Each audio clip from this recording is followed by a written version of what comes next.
No. See, I even made up a joke. Did you? Yeah. Just now? Yeah. Or for the March Madness? Speaking of which, let's talk about it. March Madness.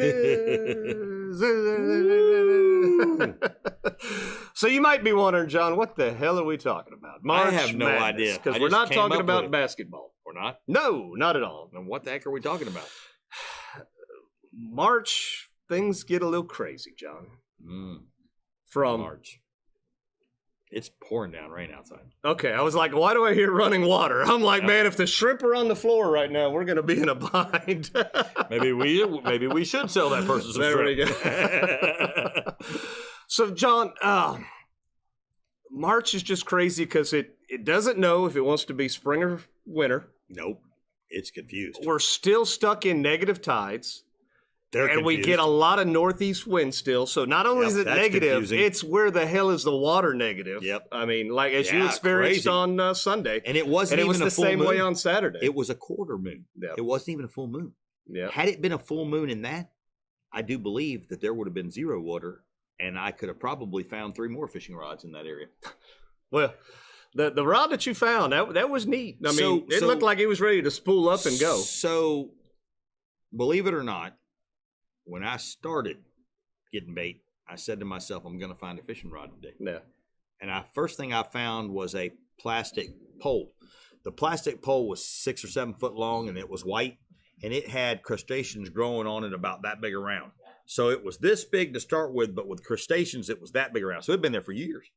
Now, and I had never seen it. Do you mean like a PVC 10-foot or? piece of PVC. Oh, okay, all right. Yeah. So I thought that was my first rod. Yeah. I picked it up and I was like, wow, this is really cool. And then I realized, wow, that stuff had really grown and attached. And I've been there all those years and never seen that. Yeah. And then no more than I turned right and I looked out.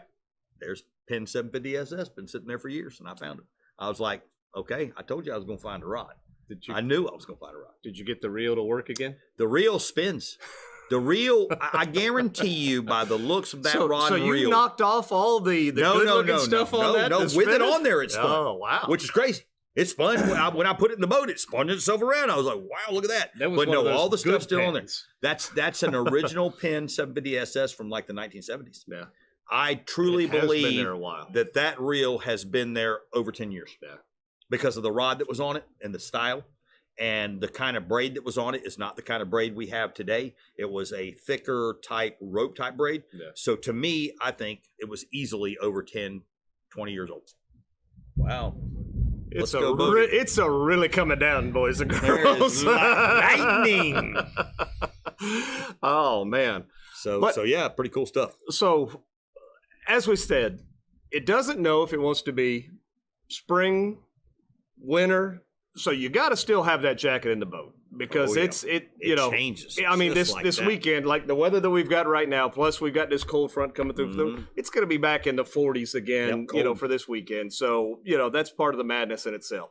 The fish, should I stay or should I go now? Do we stay in the back? Do we come out?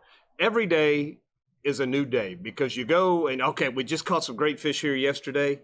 And then they're nowhere to be found, the following day. So it's enough to make you pull your hair out. Yeah, I think a U-turn.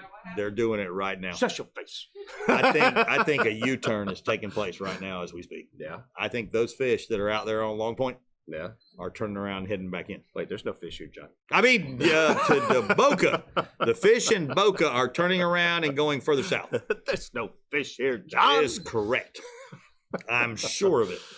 They're heading south still. Huh? They're heading south for the winter. They thought it was time to come north. That's right. But headed south for the winter. We're not ready yet. That's the old saying. Everybody knows the adage. So your fish don't know where they want to be yet. They're not comfortable. The sheep's head that you could count on to be out are now kind of.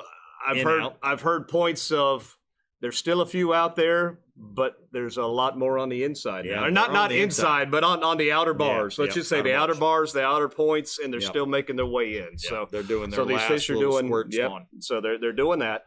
I've heard along the rock piles, along deeper water edges, maybe using a knocker rig with shrimp, or if you got the fiddlers or a mud crab, something along those lines. They're still there. And from what I've heard, they were some good size. Oh, they're the bigger ones. So the bigger ones show up at the end. That's when it's like the rut with deer. The little babies start coming out, the little spikes come out, and then you get into the bigger. That's just the way that it works. It's the same for everything. Rut. That's right. How do you rut, John? Is that a bleat? Sure does like your mama. That's Forrest. Mama sure does care about your education. She cares about your education, boy. So, John, how do you combat no water and not knowing where the fish are at? I combated it by running aground, hitting my motor in a rock, finding a rod, getting some bait, putting the bait in the boat, and then I got out these 2 plastic tubes.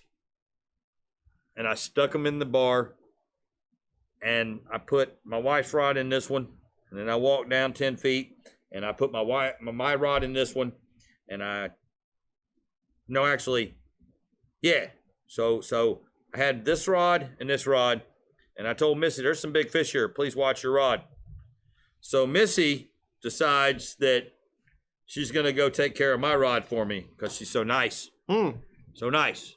She said, I'll just leave my rod with a mullet on it out there, and I'll go take care of John's rod, put a mullet on it, and throw it out. Now, I had just finished saying there's big fish here. I turned around and I looked, and I was like, where's your rod at? And she says, I don't know. I said, uh-oh, that's $500 that just went whoosh, whoosh. And I was like, I told you there was big fish here. That's funny. I said, that ain't funny. I said, that's $350 reel on a $200 rod with $100 worth of braid that just went boosh.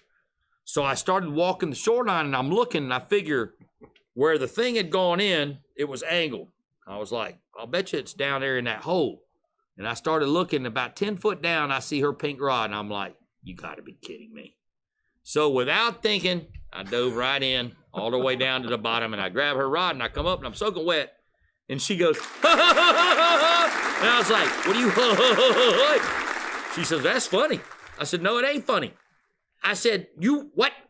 I told you there was big fish here. A, we missed a fish. B, $700 worth of rods in the water. And C, John's all wet now.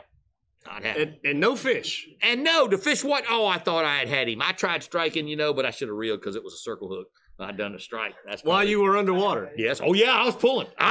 Nothing but the truth here. I was pulling. Oh, I was pulling while I was underwater. You bet your butt. I was pulling like this when I come up with that rod. I tried to hook that stuff.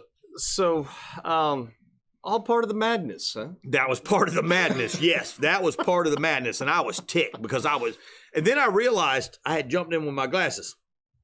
Mm-hmm. And those were my Maui Jims. Don't tell me you lost those. No, I had to go back in and get those. So this was a double dunking. Mm-hmm. So, and then she thought that was funny. Yeah. No, I didn't see the funny. Nope. And you know what was funny? No, what was really funny is, tell me after all that, what was funny, John? Real funny. So I'm coming down the way, and another boat thought that I was going to their fishing spot. So they decide. As you were swimming, or no, on the way to the spot. Oh, yeah. So John was only going to get bait now, but they thought I was going to their fishing spot. So Johnny Boy didn't realize his boat would go that fast. I outran him. And the funny part is he had that boat skinned back, and it wasn't even his boat. And he had that sucker running wide open, and old Johnny Boy kicked his little trim up, and Missy got a little further back in the boat, and all of a sudden I was doing 47 miles an hour in my little Scout, skint back, throwing a 20-foot rooster tail out the back of that boat because there wasn't no water. And I come down, and I knew they were heading to the point. So I was like, but I'm just going to the end. So I run, and they tried to cut across to cut me off. I went all the way down there, and they're looking like, well, what is he doing? I was just going to the end to get bait. Man, I didn't give a crap about the point. And they look at me like, you son of a gun. I was like, Did you blow out the point? Yes, 47 miles an hour? I do believe I did, because I didn't back that sucker off until I got to the end. That's when I ran aground and the boat went. I was like, ooh, that's kind of shallow. Can't have anything nice. So I'm not going to say whose boat it was he was running, because he was trying to outrun me, and I flat jacked him. And it was a fast boat that I jacked. I don't know if anything in your story right there helped anybody catch some fish. You know what it helps them? Don't race me to a freaking spot because I'm going to win if I got to cheat to get there. I mean, and I knew he was racing, so I cut the corner. Between that story and you going swimming, and there was nothing in there to help our tailors. Other than the madness, John, the madness. I was given the madness. You give them the fishing part. Oh, I got no idea. I was asking you. Oh, well, what are we trying to do here? Figure out how to get through March. Oh, well, okay. So if it was me, and I wanted to get through March, I wouldn't go fishing this weekend because there's going to be 9-foot sea small craft advisory and a large craft advisory, and also is going to be. It didn't say a massive chop. It said waves. But didn't you already say you're going fishing Sunday? Well, I don't do what John does. Okay. No, obvious. Do not. Beach your boat, lose your rod. Than a box of rocks. Okay, let's just be truthful here. John, he don't care. He's going fishing. Mercy. Okay. Yep. John don't give a. He's going fishing. Okay. No. He don't give a cock-a-doodle do. He's gonna go. Does that mean you don't want to go kayaking? No. You probably with your trolling motor will not make it out there with it this weekend. But if you don't go fishing this weekend because it really is going to be bad unless that front moves out. But if say next week when it gets good, right now the snook are on fire. They're hitting artificial, we talked a little bit about this, but they're hitting that artificial because right now they're in that transition. So they shrimp on a jig head too. Shrimp on jig head. Yeah. Offshore right now, if you can make it out there, the mangrove bite is on fire. You can catch porgies, but not this grunts. Weekend. Not this weekend. Don't go fishing offshore this weekend. Tailin said, no, they did not. No, I don't even. Not this your weekend. Boat's not big enough. I don't even care if you got a Freeman. It ain't big enough this weekend. But with the temperature drop, the fish could change. So be prepared to move a little bit and try to find these fish because they're not going to, like I said, Eric said, they're not going to be sitting in the same spot. They're probably going to be back in. I wouldn't doubt. And you can probably get away with fishing back in because if you're in an airboat or a jet boat, you can hide. But I don't know if you can hide from this. This is pretty bad. So you got the bad weather this weekend. Yeah. After that passes and you get back to fishing later in the week, are going to be on fire. It will be on fire. Yep. But be prepared to search for them. Oh yeah, you're going to have to search. They started coming out on the outside islands and everything. They started coming out on the outer bars. This cold may push them right back in. Just be prepared to look. Don't get discouraged if you don't find fish right off the bat. Just keep looking. You'll eventually target them. If you drive to Boca, you'll probably find them. If you drive to Boca, because there's no fish here. So the March Madness is upon us. Oh, it's great. I'm happy that it is warming up because I hate the cold, and John. Then here comes this last cold front. And who's to say it's the last one? It's the last one. Last year in May we were still getting a cold front. It's the last one.